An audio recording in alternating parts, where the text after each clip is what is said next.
This video is brought to you in partnership with Motion VFX. Yo, everything is on sale on their website right now, 30% off through December 5th. We'll talk about that in a minute. Right now, we need to talk about the M1 Pro MacBook Pro. Now, a few days ago, I made a video telling y'all why I don't think most people need the M1 Max MacBook Pro. I think most people will be fine with the M1 Pro. And shout out to today's wallpaper, the McLaren P1. Now, in the last test, I did some Final Cut Pro tests, but a lot of y'all were like, you know what, Terry, it's not really fair because you let the video render out. And I'm like, you know what, that's kind of correct. So I redid it. Now, in Final Cut Pro, in this timeline, I have SONY A7IV footage. And these are 4K 60, 422, 10-bit, H.265. I'm talking about heavy files, you know what I'm saying? And I have 4 of them in this viewer. For this video, because a lot of y'all were right, I turned off background render. So anything that you're about to see is the computer muscling this out real time on battery power. And don't worry, it's gonna get spicy. Now I have the timeline viewer set to better quality and I put stabilization on all 4 clips. Let's go ahead and play this and see how this thing does. Oh, that's good.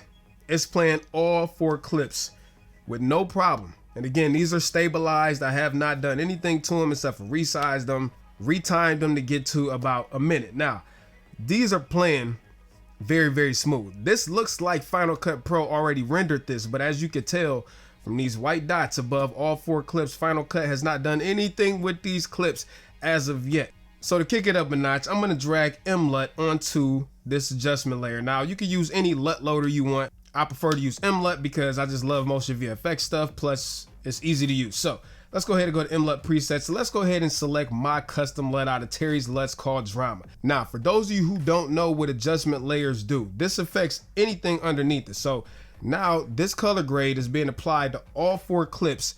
This is being stabilized at the same time. Oh, and I forgot to tell you, I have the screen set to record. So right now the screen is recorded. Let's see if throwing on the LUT does anything. Not missing a freaking beat. Still playing like it ain't nothing there.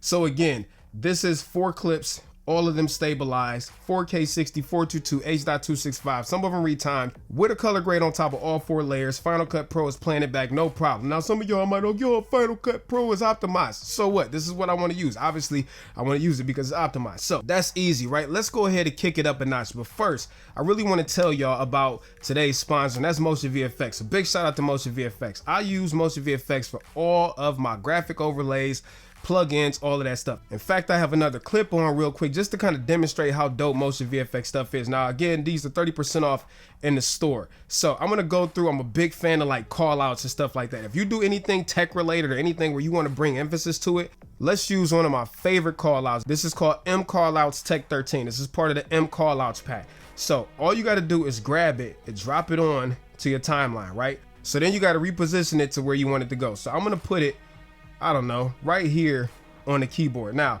obviously, you could go through and change the text. So let's just go into our viewer up here. Let's change this to, instead of hologram style, let's change this to MacBook, right?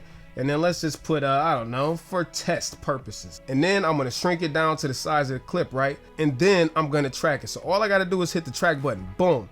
And this will start analyzing it frame by frame, and wait till it gets done. This will take about 20 or 30 seconds. So now that that's tracked, once I play it back, and again, this is Final Cut Pro, not rendering this. So this is doing it in full time, but see how that call out followed the keyboard. Let's go ahead and take it up a notch. One of my other favorite packs is M Channel Modern. So it's a lot of dope overlays. Now, if you want to, once you track it, you could go on and stack effects and stuff like that. But just for example's sake, I'm gonna take that off and then put on one of my other favorite things that I use. And this is background number 3. Now I'm gonna set this to screen.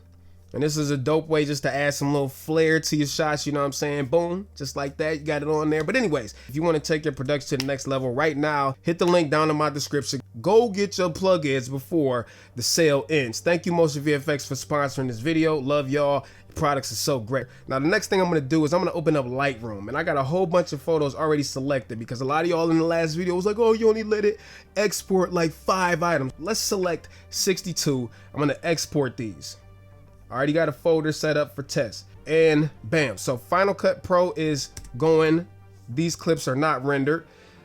Lightroom is exporting all of my photos. The screen is currently recording, and The playback isn't as smooth, but it's still super smooth. And actually it caught up, so it's playing super smooth now. So let's go back to Lightroom.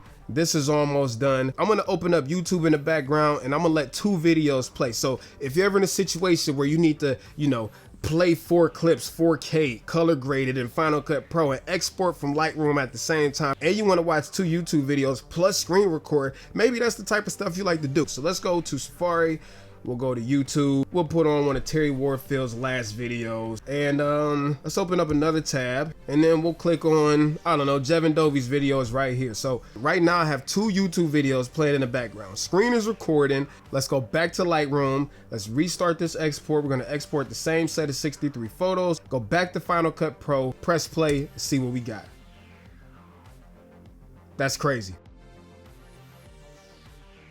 And while all of this is going, let's go to memory, and I'm getting a lot of swap right now. These new chips that Apple has, the swap is crazy fast. This is the first time that I heard the fans kicking on. Now, I would say that unless you doing this type of stuff on a regular basis, you got all of these clips going, you got Lightroom going, you got the internet playing, dual YouTube tabs in the background. I've never heard the fans kick on this machine, and it's still handling it with no problem. It's no doubt that the Max is faster, right?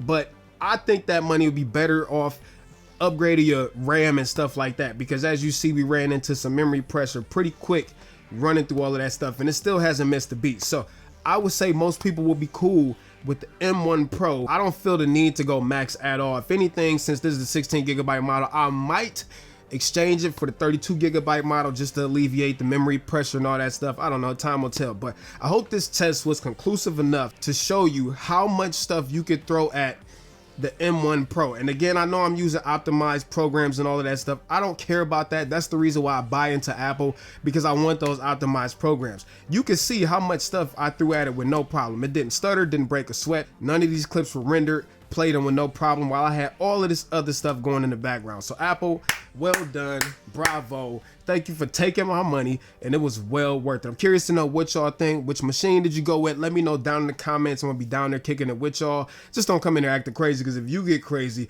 then I'm gonna get crazy, and we don't want to go there. So anyways, I hope y'all enjoyed this video. Till next time, I'm out of here. Piece of chicken grease, Terry Warfield. Peace.